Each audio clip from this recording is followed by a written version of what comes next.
Hi, Kevin Pope here from Supermicro to save some time in our videos and trying to keep them down to 5 minutes. We're going to focus on various different tasks that a DevOps administrator would perform within their data center, and especially a data center or liquid cooled data center for that matter. So part of this process of day zero and day one operation is really taking a server and registering it into the drawer configuration of Podview. And so we're going to go through and review a rack setup that we've already set up, which has an in-row CDU inside this rack and several liquid cooled servers. The one today that we're focused on is the Blackwell compute, which is right here. Okay, and it is a 4U enclosure. So, but before we get into the mechanics of looking at detailed information of the server itself and its entire components, I want to focus on Podview. And so, what's different with managing Blackwell compute? Nothing's really different in regards to how we expose that within Podview, whether it's an air cooled server that needs to be managed within SuperCloud Composer or a liquid cooled server is fundamentally the same in the way we visualize it within the tool of Podview or the module Podview. So the first thing I want to point out to you is that when creating a rack, and we'll create a rack and show you simply how that gets done by simply going in to what we call the plus sign, choosing the drop down menu, and choosing an appropriate feature or setup that you would like to do. In this case, we're going to create a rack. Maybe you want to create groups of racks that are grouped together based on a common workload. But simply creating a rack, and by clicking there, at this point, you fill in the appropriate information such as rack location, rack description, and also drop down of rack size. So 42, 48, and 52U are ones that typically you would choose within a B200 rack. And you would assign uh, likely a default color code for that particular group if you needed to set up a group and then assign that rack to a particular group.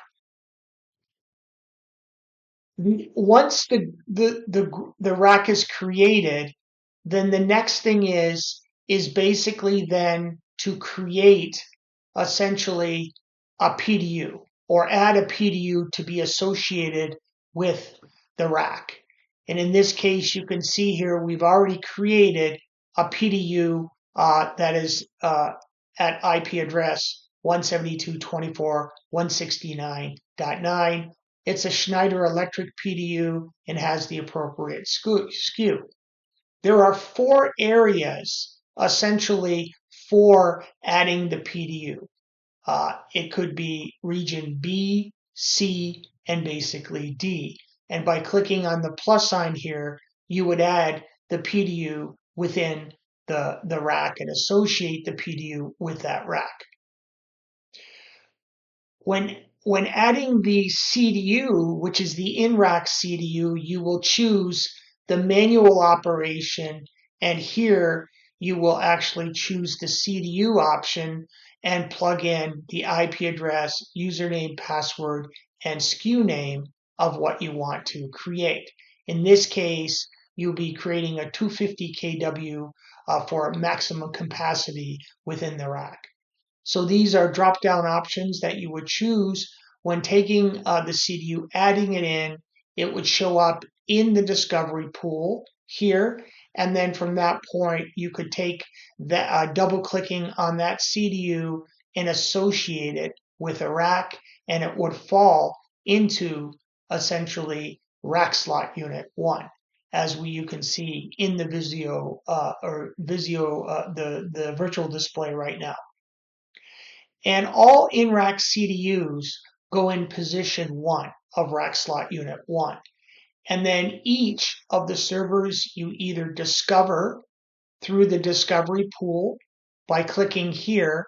There are 2 ways to discover a device. Nothing has changed. We talked about this in previous videos of how you would associate servers with racks by formally using SSDP, and by default, all of the SSDP is enabled on every BMC that Supermicro produces or creates for servers, and you can also essentially do an IP range ping spray.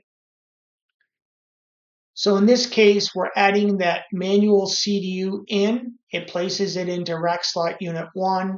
And then if you wanted to add additional servers, you could also use the manual option here, as you see in the pool here, that can be typically drag and dropped into a particular rack setup, or essentially by double clicking on it and associating that server with a rack. You'll also see in the top here 2 icons that represent both a managed PDU rack and also a liquid cooled rack. So these icons can be together in tandem, or they can be one or the other, depending on what the use case is. So this is basically what we refer to as Podview. And how racks are created and associated with pods, and how servers are associated with racks. The blue numbering scheme there indicates the starting position of the rack, and by hovering over that, you can typically see that the one here is a liquid-cooled server by the SCC nomenclature, and then also our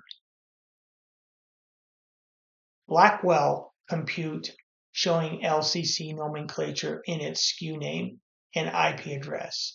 So by hovering over each of these, we can basically see that these servers are liquid-cooled servers that are associated in a liquid-cooled rack.